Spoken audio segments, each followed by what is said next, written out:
UMUNTU TV tubitayeho. Nkuko mumaze kuvyumva kandi hano ni ku UMUNTU TV, ndabahaye ikaze.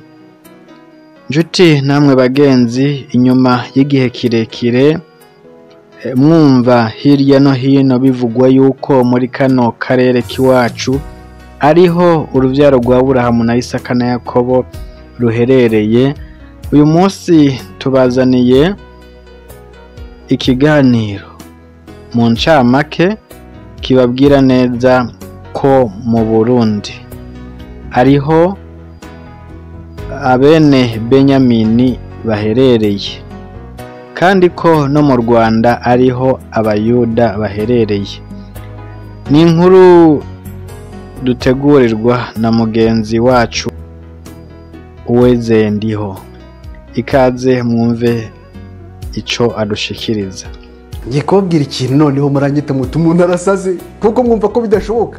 Ni nk'umuntu w'umukene ubona ko adashobora kuba yabona imodokari yavuka, inzu nziza, imodokari nziza, yakanguka agasanga yicaye mu ndege, bati indege ni yawe. Ntabwo abyemera. Ni ibitangaza. Urabyumva? Abanyarwanda ni abayuda, nibo bayuda batigeze batakaza umwimerere w'uruhu rwabo, umwimerere ururimi rwabo. Ibi nzabaha des preuves bibliques avec des preuves linguistiques, nzabibereka. Ibi ntabwo mwari mubizi. Les Rwandais, je vais le répéter, les Rwandais, ils sont dans la tribu de Yuda. Byagenze gute? Ibyo nzabibereka aho byatangiriye, uko byagenze. Incamake yacu ndimo babwira ngo Abanyarwanda ni umuryango wa Yuda, naho abarundi ni umuryango wa Benyamini. Ibi ntabwo mubizi, no kubibabwira bamwe ntabwo bishoboka. Ese twebwe twaba muri abana ba Aburahamu, twaba urubyaro rwa Aburahamu? Ariko c'est ça la vérité. Ibi ndi kubabwira ntabwo bari abantu twafashe nk'abamarayika, ntabwo bashobora kubibabwira jamais du tout, ntabwo bishoboka. Ariko ibi ngibi babwira ni ukuri, tuzabibona.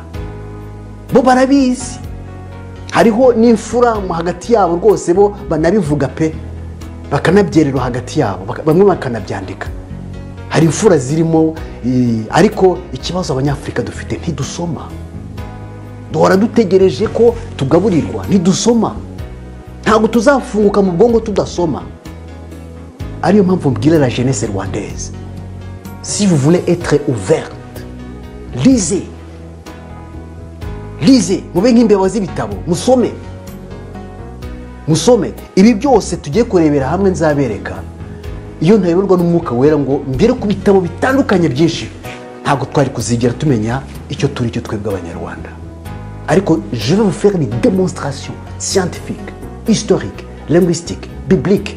Ndizera ko iri somo tuzakurirangiza mutanyita umusazi pe,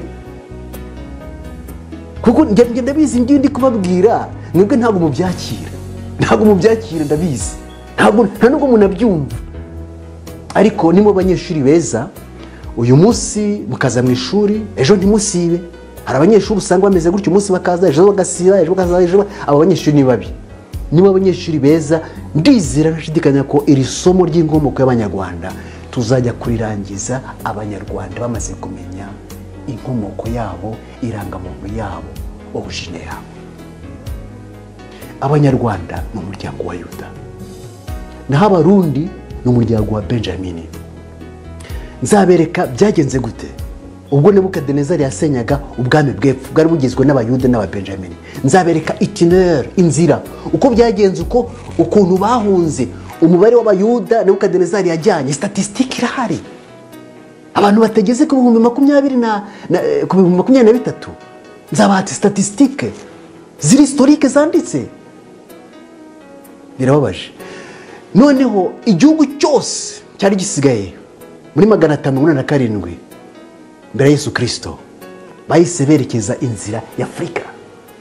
Nzaba ibimenyetso bifatika muzabibona nanjye narumiwe ntabwo ari nzavuga gutya gusa mu kirere no je vous donner des preuves tangibles abafite ubwonko bufungutse muzahita mubibona abanyarwanda ni abayuda naho ntabwo ndi kubivuga kugira ngo nishyire heza no ce n'est pas ça ndi kubabwira ibiri byo parce que j'ai des preuves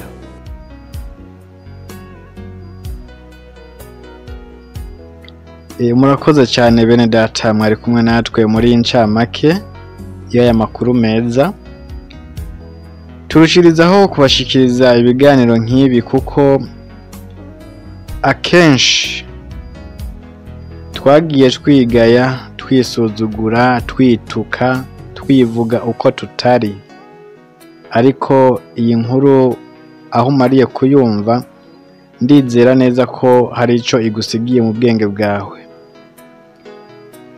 ndasaba rero abamaze kumva iyi nkuru hariho icyo ufise wo kunganira canke ikibazo mbega inyunganizi nayo wowe ufise uyiduhe kugira ngo bifashe muri uku kwimenya noneho turushirizeho kwiha agaciro kuko tuzi abo turibo naho mu biganiro nk'ibi bizokurikira yari Rukundo mwari kumwe mugira ibihe byiza mwese